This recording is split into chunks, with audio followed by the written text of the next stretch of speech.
All right, we are launching the plays of the week early this week because there is so much going on. It's very important for you to go and look at the player pool and see who's available. You very well could have your hands on this week's Kenneth Gainwell, and they're still on the waiver wire. You just need to go pluck them.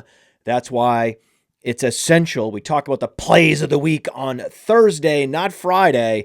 We're talking Rico Dowdle. We're talking Demercado. We're talking Rashad White, even Sean Tucker. There are options that very well may be available on your waiver wire, in your free agent pool, and you must go searching for this week's matchup winner. It's all in the plays of the week. And yes, it's important to talk about all the sleepers for the week. That's what the plays of the week is all about, sleepers. But there are sometimes frontline players that we just have to emphasize must be played and must be played aggressively in DFS. First and foremost, that player is Breece Hall. Breece Hall, of course, especially on Fast Draft. Fast Draft has the Quick 6 Super Slam where you can just select any 6 flex players on the Sunday slate. 1 o'clock through the Sunday night game. Pick anybody you want. Who is a great play this week with 40-point upside? That's the guy you're looking for. Who can go out there and get me 40 points and lead the way for me to win that $1,000 first place prize on Fast Draft, the Quick 6 Super Slam? It's got to be Breece Hall. Breece Hall, Breece Hall, Breece Hall. We have to take advantage when there are injuries up and down the depth chart. We feel bad that these gladiators are going down. They sustain huge punishment for our entertainment, but we also have to be fast, quick on the draw to make sure that we are inserting the right players every week and going out and picking up the right players depending on who is available. So, Breece Hall is a must start in all leagues, you know that, but also someone that you want to play aggressively in these DFS games like you see on Fast Draft.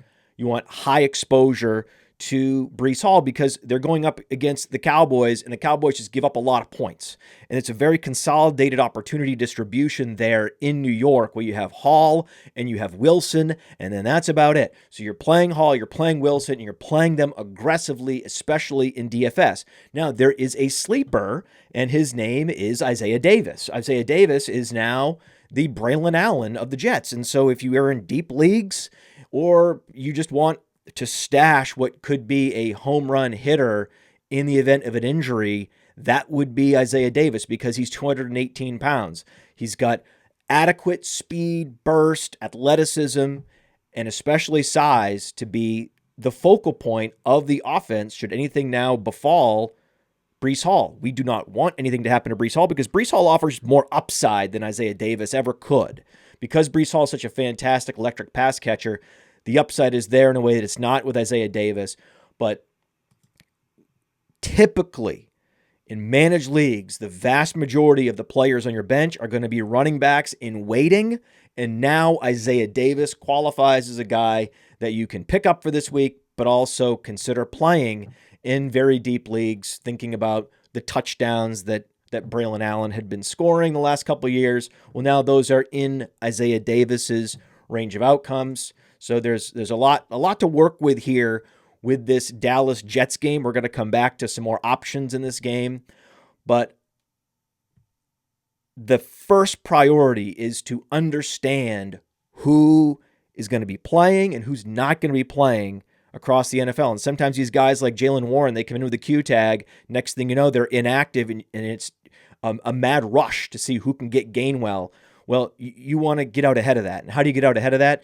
You go and pick up Rico Dowdle. Rico Dowdle is my second play of the week. I mean, we go right from Breece Hall all the way down to Rico Dowdle. That's right. Rico Dowdle had a 1,000-yard season last year. And Chuba Hubbard is day-to-day. And day-to-day in the NFL means week-to-week, and week-to-week means month-to-month. And we'll talk more about the Buccaneers and Bucky Irving, who happens to be week-to-week. Either way, they're not playing this week.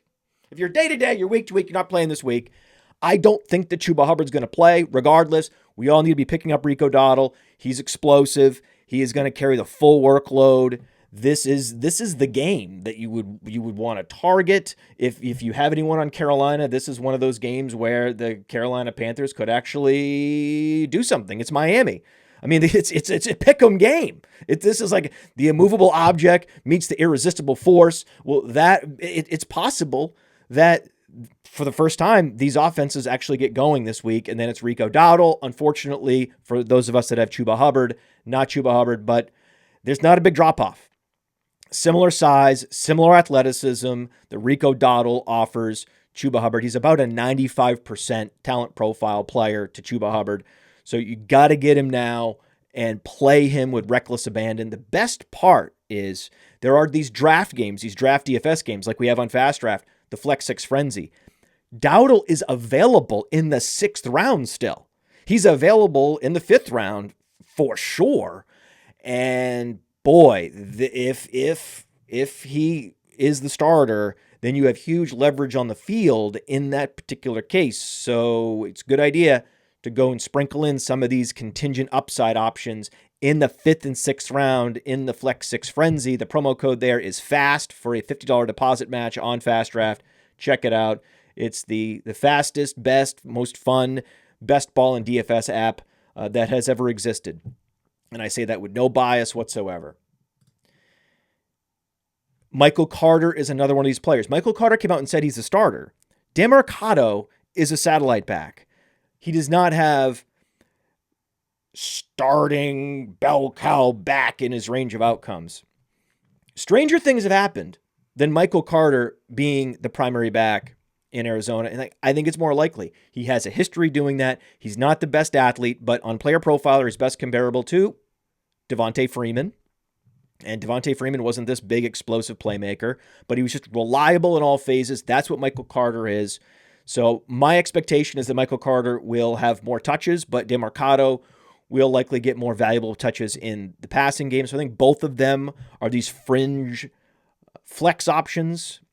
I don't think you can start them with the kind of confidence that you could start like a Rico Dowdle should Hubbard be inactive. In fact, I would have more confidence in, say, a Rachaad White. Now, Rachaad White's not highly available. You can't run out to your player pool right now, see who's available, and find Rachaad White in most leagues. You can with Michael Carter, though. That's why Michael Carter is very interesting. Rachaad White, though, also very interesting. The Seahawks just don't give up a lot of rushing production. So, therefore, you need a pass-catching running back if you want to get production against the Seahawks, particularly on the road, and that's Rachaad White. The bottom line is Rachaad White's probably going to command a 60% opportunity share. He's going to be trusted inside the 20. Now, Sean Tucker is explosive, and Sean Tucker is interesting. And do I think Sean Tucker offers more as a pure runner than Rachaad White? Yes. So it's very possible that Sean Tucker actually has more carries, but Rachaad White is much more active in the passing game. It's, I think, a more stark dynamic you have in Tampa, where not only is Rachaad White going to dominate the passing game work, but he will just simply out-touch Sean Tucker. Whereas in Arizona, I think it's very possible that it's a direct split where we could easily see Demercado and Carter having the exact same number of opportunities this particular week, just because they're elevating Michael Carter. Michael Carter has the experience between the tackles.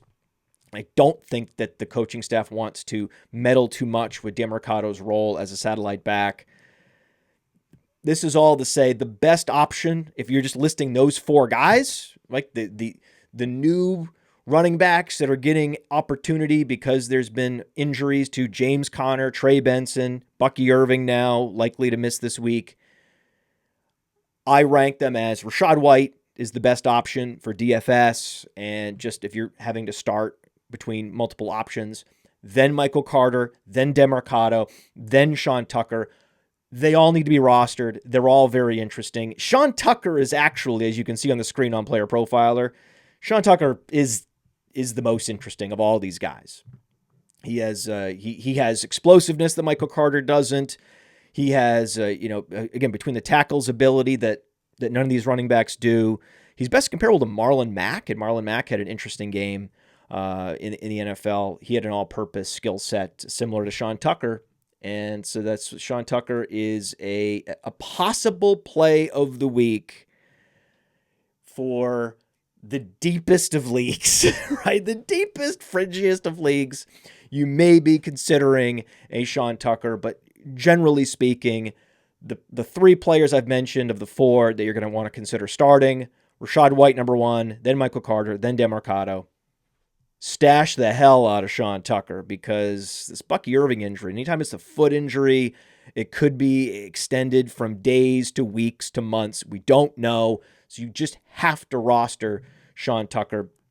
Another running back to consider. And this is purely based on opportunity and talent. It's not based on the matchup, right? So with the wide receivers, we're going to do a lot of exploiting the matchups, in particular with the wide receiver twos. That's going to be the theme of the plays of the week this week. However, RJ Harvey commanded a bunch of touches last week. RJ Harvey was active in the red zone last week.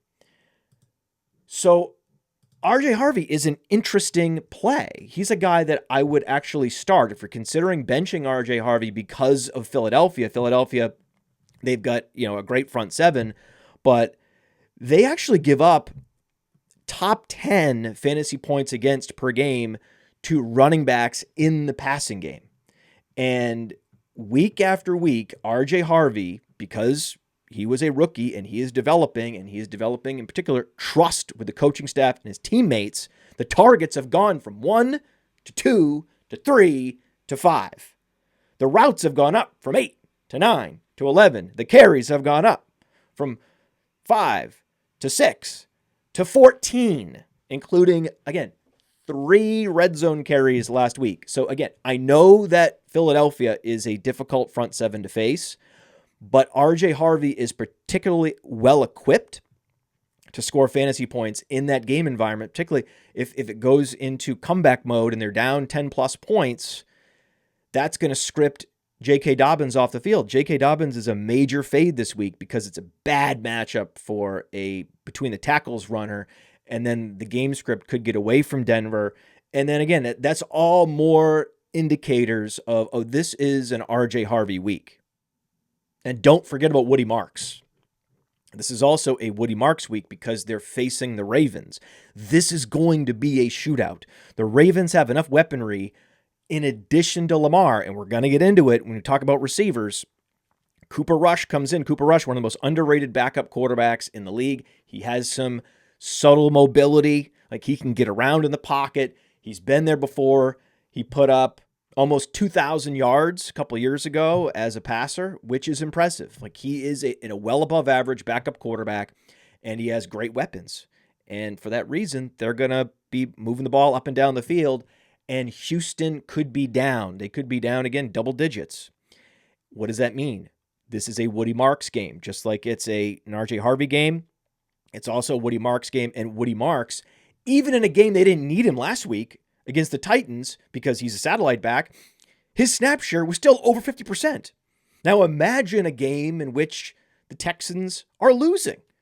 And think about Woody Marks' usage in that particular scenario. It's very exciting. He is a player you should be drafting at will in the frenzy on Fast Draft in particular. He's very useful this week in DFS overall.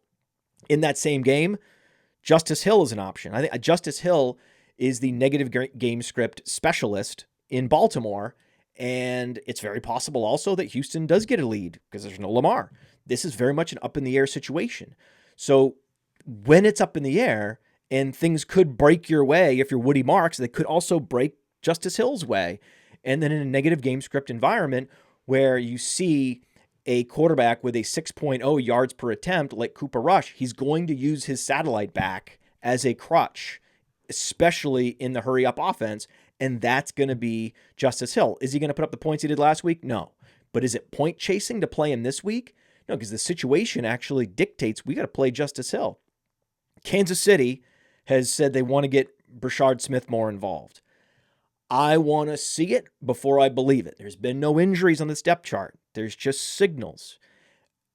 Until there is changing of the depth chart, I don't give the green light to go ahead and play Brashard Smith.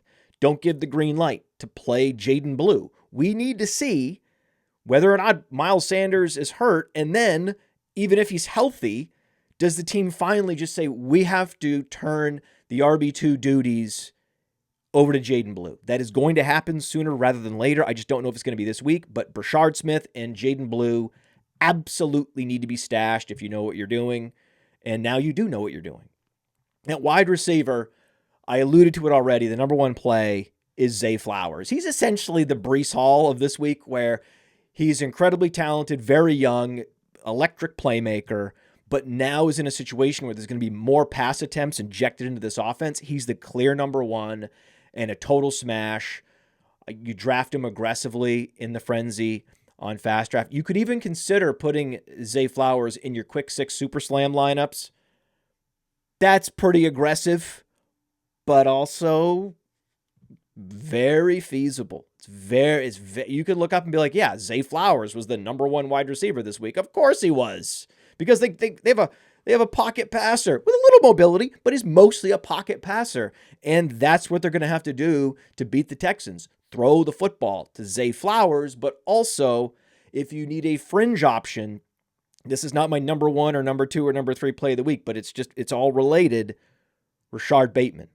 Rashad Bateman is a guy that would produce more on a team with more pass attempts, but he's just so volatile. We have a Bateman with 60 yards and 2 touchdowns one week, gets 1 target the next week. This is the life of the number 2 option with a mobile quarterback. This is just what they deal with. But now we have a situation where there could be 45 plus points scored. And in that particular game environment where the total is 40, that total's going up. That total is absolutely going up. I think 45 is a better bet for that particular game total because it's in Baltimore. Baltimore is going to score points one way or the other, and the Texans have enough firepower that they can break open their wide receiver core and get up and down the field. That means a great sleeper option for this week, someone who's playable in managed leagues, especially deeper managed leagues. Great DFS option. Talked about the frenzy. Round 5, round 6. You go with one of these running backs that could be elevated and has the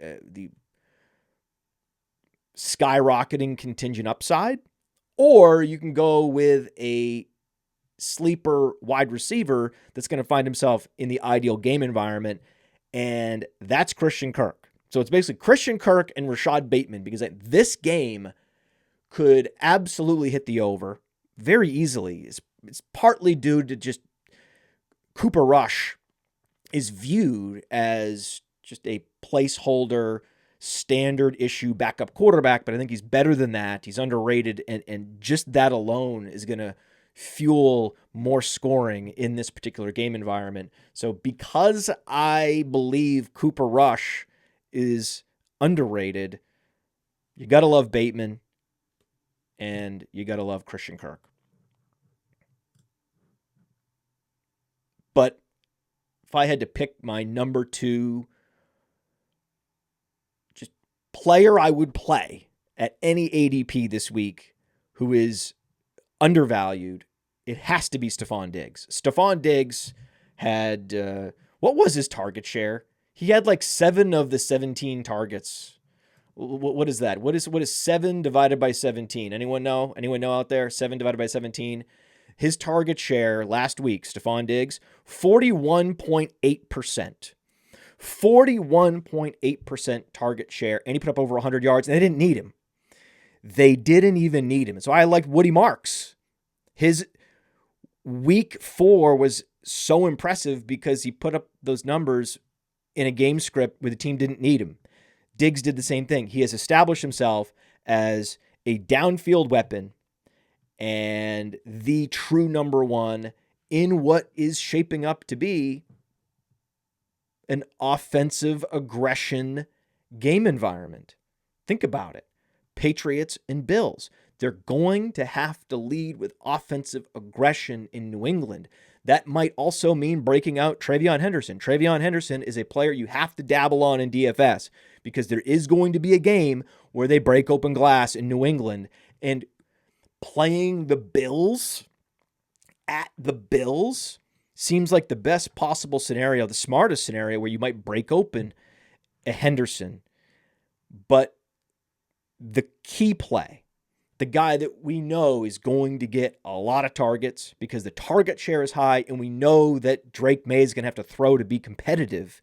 When you mix those two things together, and that it's a revenge game for Stefon Diggs, everything is clicking into place. He's now a month into the season playing on that surgically repaired knee. He's now 100%. If he wasn't week 1, he certainly is by week 5. Green light to play Stefon Diggs aggressively. Trade for him in all leagues. Trade for him in seasonal leagues. Trade for him in Dynasty. Last week's 100-yard game was a bellwether of more big spike weeks coming for Stefon Diggs. And very similar thesis around Chris Godwin. Chris Godwin took those extra games off. Clearly, it did him well. He got the 10 targets, and they're going right back out into what looks like a game where the Buccaneers are going to have to throw. We talked about it.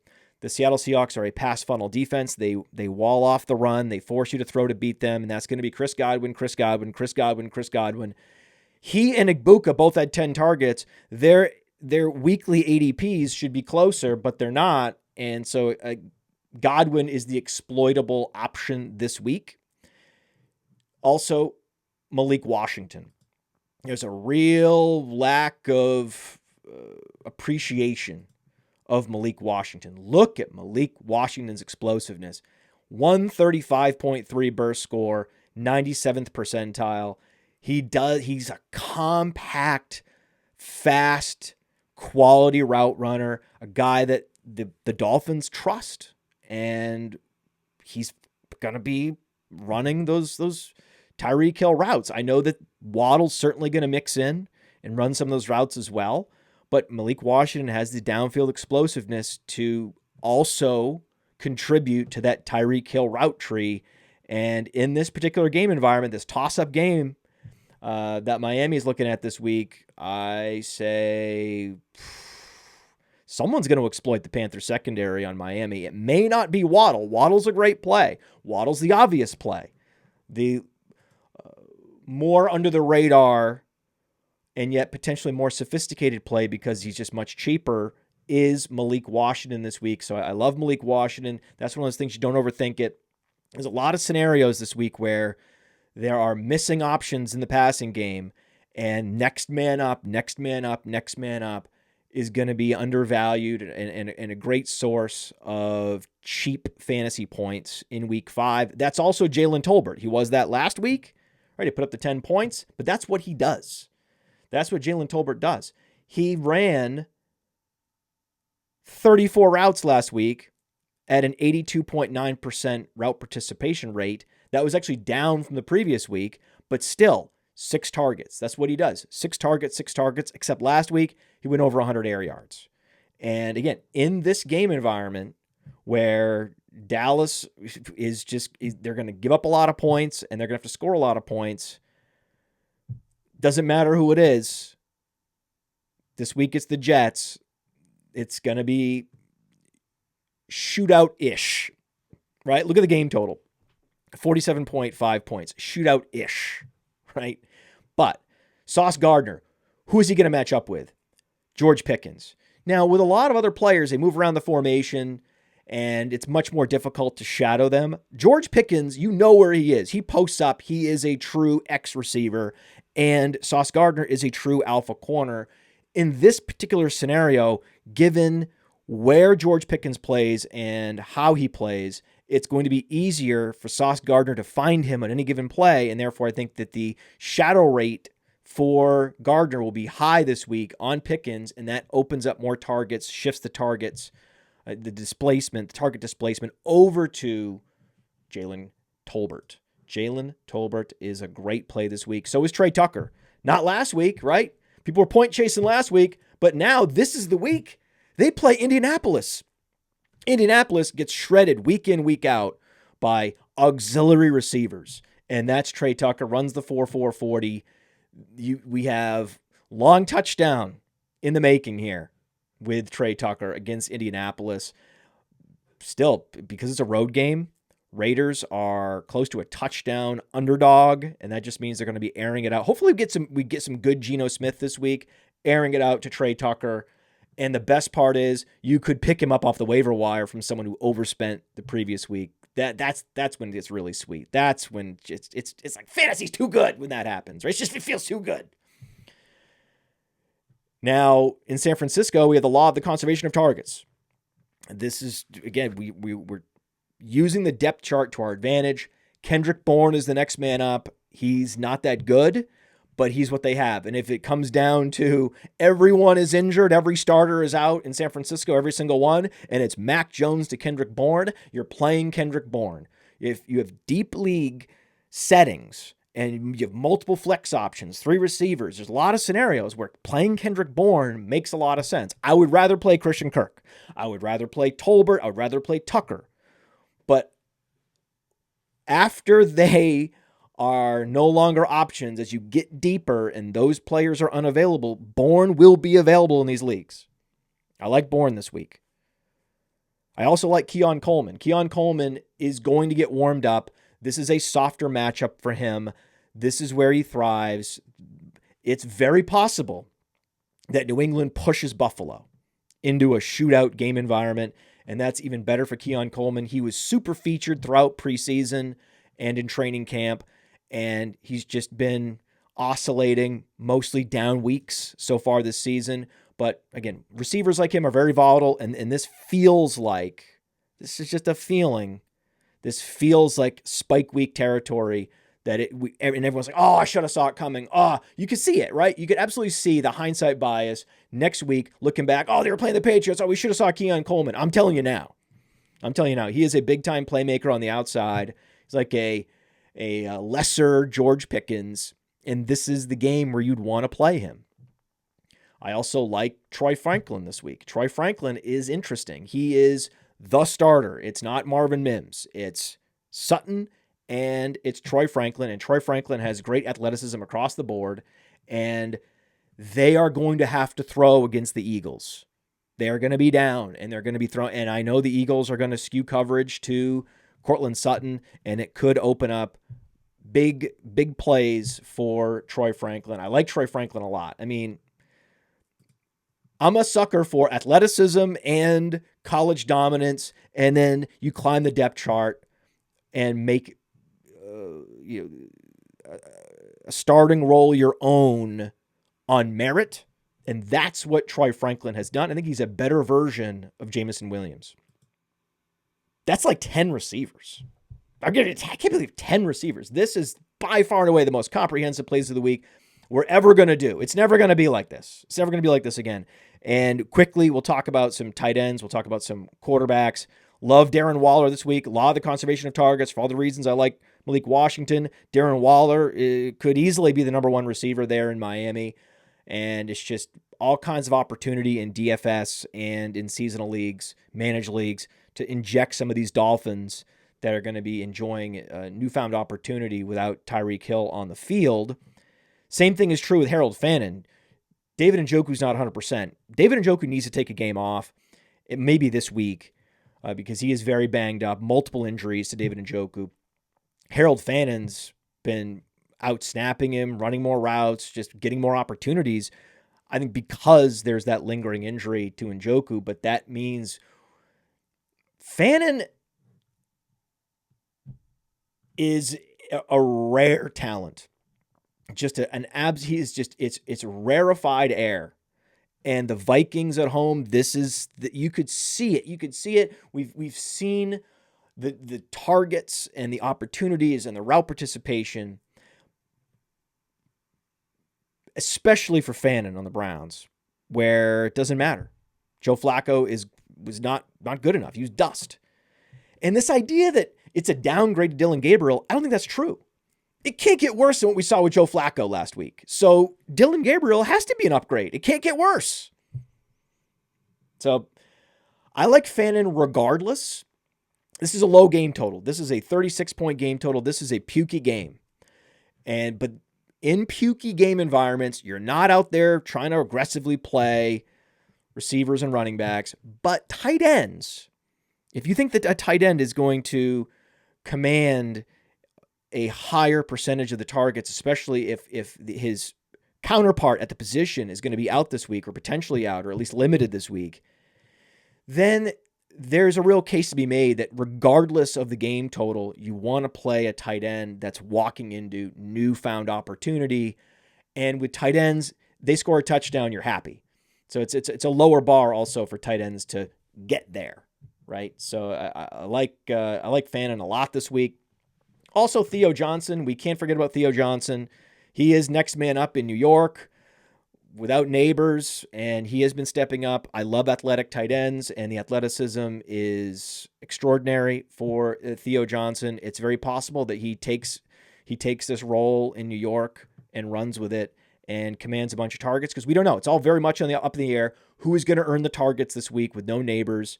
Take a shot on Theo Johnson. He's very interesting. At the very least, you need to stash him. He needs to be rostered in all tight end premium leagues, but now in deep leagues, he's a guy that you need to just consider rostering and monitoring, especially if bye week's coming up. He's an interesting guy, someone to pick up for Dynasty. Stranger things have happened than a guy like Theo Johnson at age 24 breaking out all over the place just because opportunity knocked.